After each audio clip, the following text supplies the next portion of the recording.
संत सावतामाळी सोलापूर जिल्ह्यातील महाडा तालुक्याच्या अरण गावातील होते. या गावात त्यांचे सुंदर मंदिर असून राज्याच्या कानाकोपऱ्यातून भाविक येथे दर्शनासाठी येत. याच गावात शेतकरी दत्तात्रय घाडगे राहतात. त्यांनी ओसाडमाळ रानावर विविध प्रकारची आंब्याची बाग फुलवली असून त्यांना अनेक आंब्याच्या प्रजातीसाठी पेटंट मिळालेलं आहे. विशेष बाब म्हणजे दत्तात्रय घाडगे यांनी आपल्या बागेत संत सावतामाळी यांच्या नावाने एक नवीन आंब्याची जात विकसित केली असून या आंब्याची सर्वत्र चर्चा होत आहे. नेमकं या आंब्याची वैशिष्ट्य काय आहेत, चला तर जाणून घेऊया थेट आपल्या रिपोर्टमधून. नमस्ते शेतकरी मित्रांनो, आपली ही 11,000 झाडांची आंब्याची बाग आहे. डिसेंबर 18ला आपण सुरुवात केली. वयाच्या 65व्या वर्षी शेतात आलो आहे आपण. आणि आपण बघू शकता हा 2 किलोचा सावता आंबा आहे.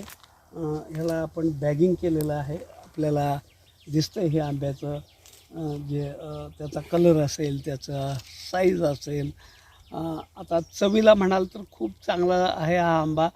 ह्याची कोय 200 ग्रामची आहे फक्त. ह्याच्यात केसर नाही, काही नाही. पल्पसाठी आणि क्यूबसाठी प्रक्रिया उद्योगाला हा आंबा, जसं आपण आपल्या बागेत 2 व्हरायटी आपण डेव्हलप केलेल्या आहेत ज्याची पेटंट मिळाली, त्यातला हा 2 किलोचा सावता आहे, 3 किलोचा शरद आहे.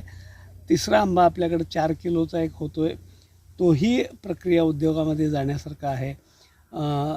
जम्बो केशर आहे आपल्याकडं, 1 किलो प्लसचा तो आंबा आहे. वेगवेगळ्या व्हरायटी आपण या ठिकाणी केलेल्या आहेत. सगळ्यात महत्त्वाचं, आपण ज्या सावता महाराजांचा वसा आणि वारसा घेऊन चाललो आहे त्या ठिकाणी फक्त आमची अडचण आहे, धरण आमच्या तालुक्यात आहे, धरण उशाला आहे आणि कोरड घशाला आहे. ही बाग जगवताना इतक्या वेगवेगळ्या अडचणीला आम्हाला तोंड द्यावं लागतं आहे. प्रशासनाला आमची नम्र विनंती राहील की वर्षातनं 2 आवर्तनं आम्हाला द्या पाण्याचं. आम्ही बिलं भरायला तयार आहे, पण कुठलंही नियोजन नाही.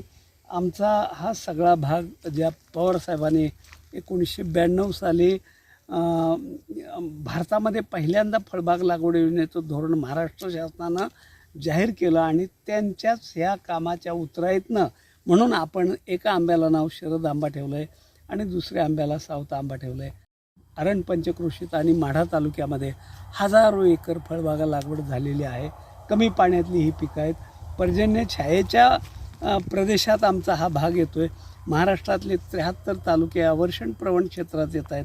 त्यात माढा तालुक्याचा एक पहिला नंबर लागतो आहे. उजनीसारखं एवढं मोठं धरण आमच्या तालुक्यात असूनसुद्धा आम्ही पाण्यासाठी तरसतो आहे. शासनाला, प्रशासनाला आमची एवढीच नम्र विनंती आहे की फक्त आम्हाला बाकी काही देऊ नका, पाणी वर्षातनं 2 वेळेला आम्हाला द्या. आमचा शेतकरी हा स्वतःच्या पायावर उभा राहणारा आहे, कष्ट करणारा आहे, जिद्दी आहे, मेहनती आहे. त्याला फक्त पाणी द्या, एवढीच आमची अपेक्षा. धन्यवाद.